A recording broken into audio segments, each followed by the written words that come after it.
My name is Richie Sabag, and I will be discussing the theories of leadership that we have learned this semester that I feel have guided my actions. A theory we learned this year was the path goal theory. This explains how leaders help their followers achieve their goals. This is done by selecting the best suited behaviors for the followers' needs. That leads to an increase in the followers' expectations. So as you can see in figure 6.1, the followers are on a path, and once they hit obstacles, it's the leader's choice to know what they can do to help their follower continue on the path to achieve their goal. The next approach is the trait approach. This is where traits are studied to determine what makes certain people great leaders. The great man theory is focused on identifying the natural qualities and characteristics possessed by social, political, and military leaders. These are some examples of major leadership traits. The skills approach. This focuses on its emphasis on the skills and abilities that are learned and developed. It suggests that knowledge and abilities are needed for an effective leadership. As explained in the textbook, conceptual skills is most important at the top of management levels. When upper level managers do not have strong conceptual skills, they jeopardize their whole organization. The next approach is the behavioral approach. This focuses on what leaders do and how they act. The two kinds of behaviors are task behaviors and relationship behaviors. Task behaviors help group members achieve their objectives, where relationship behaviors help the followers get comfortable with themselves and each other. Why is an understanding of higher education important? As mentioned in class all semester, having a higher education gives you a critical thinking ability.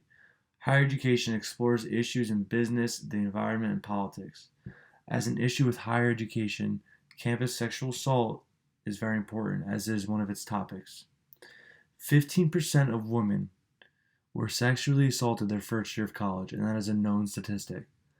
The use of drugs and alcohol, which can influence this, in higher education causes students to feel peer pressured and go out of their comfort zone, try things and do things that they're not comfortable with, and this can lead to sexual assault. This is very important to understand because it teaches complex subjects and allows people to make choices that some people have trouble making. Students that are educated and have the resources that are available to them is extremely important. Why is an understanding of public health important? Public health helps detect issues as early as possible. Some examples of public health include climate change, incarceration, war, sustainable food choices, antimicrobial resistance, and zoonotic diseases. Incarceration is the state of being in prison. This affects many aspects of an individual's life, such as mental health and psychosocial development. As mentioned in class, a solution to this could be providing individuals with help to make better decisions rather than just placing them right in jail. This would provide them with a better opportunity if they made a mistake. So, an example from my personal life, from something that we've talked about this semester, was, I would say, abusive or a bad boss, leader. So my first job was a golf caddy at the age of 15, and my boss wasn't really an abusive leader, but he just did not know how to treat us kids who worked for him. He treated us like garbage and would make us sit in the back of the caddy shack or on garbage cans and in the rain and miserable weather while he sat inside with other people that were nice and comfortable. He didn't care what happened to us if he left or not.